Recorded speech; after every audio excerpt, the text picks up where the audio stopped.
Alrighty guys, so we're at our next booth and we have Tyler here from Skyline Attractions. Thank you for joining us. And Tyler, what is this crazy contraption that I'm seeing?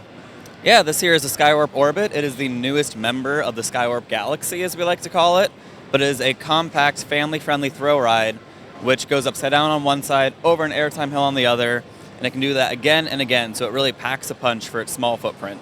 Now, and you're speaking of footprint, this does not look very big. I'm seeing maybe like, I think I saw in the graphics, 71 feet by like 54 feet, somewhere in that range, a very small footprint, so a family entertainment center could get something like this even.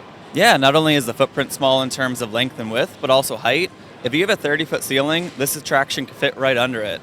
We joke that we could have brought this ride here to IAAPA if only our booth was a little bigger. Yeah, and that's kind of neat. And I also see all the queuing is actually in the middle of the attraction as well, so you're fully immersing all the guests that are going to be in there, and you're saving space by doing the queuing as well, correct? Exactly. So we did showcase it here with the queue and the exit right in the middle. But if a park chose to, they could instead put those on the outside and use that space in the middle for a midway, for another attraction. We had one potential customer looking at putting a go-kart track right through the middle. That'd be awesome. Now, something that I noticed a little bit different on this, of course, Skywarp model, as opposed to some of the other ones, it almost looks like you have more room between the back of the car. So one of the concerns was with RCDB and all that, they were calling this a coaster, and a lot of people are concerned with the length of the train and power and blah, blah, blah. It looks like you guys have taken care of that, though. So this is a true coast. It's going to have it where there's areas where it is not making contact with any drive tires or anything like that, and it's going to coast along, correct? Yeah, so the idea, with especially shown in our animation, which is also available online at skywarporbit.com, is we showcase the passenger cars and then the first 0 cars, as we call them, to have these kicker plates. Those will interface with the drive tires, give it momentum. But when those two parts of the ride are not in the station, it is completely independent of those drive tires, and it's under the control of gravity. Excellent. It looks really kind of neat. It almost looks like a Pringles, to be honest, the shape of it and everything. But I noticed on here you have one airtime hill, and then you also have the cutback. Was that originally the intended design, or was it just something through the brainstorming process? We want airtime, but we also want to go upside down. Yeah, I think it was more of the latter. They're both really fun elements. Cutbacks are crazy fun inversions. They were first found on Draken Fire long ago. They've been kind of popping back up on newer rides recently, like Twisted Timbers, Copperhead Strike, and they're such a fun element. And a park typically will not be able to showcase one unless they had a big ride, but Skywarp Orbit gives them that opportunity.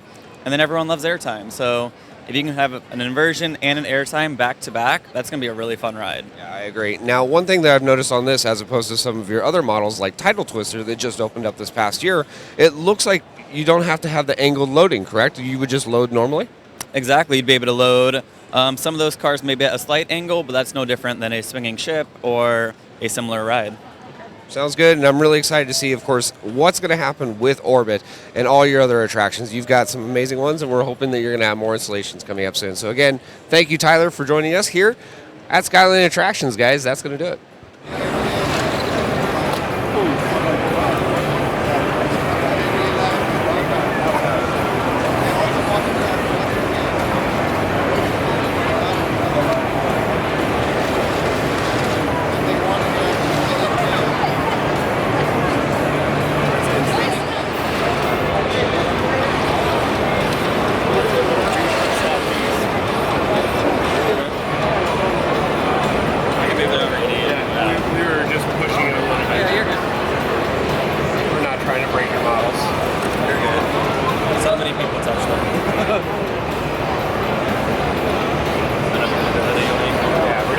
Let me just crane it around for you. Yeah. This will actually be really interesting because with the other two we built, every single chassis interfaces with drive tires. Yeah. That's why a lot of enthusiasts say it's not a roller coaster, it's always being powered in some form. However, this variant, we would only have those interfaces that we actually have that because you're kind of ending the debate. You would think so, but it'll still happen. Yeah, you can see here the kicker on the skips the field. We don't use those for design. Really good.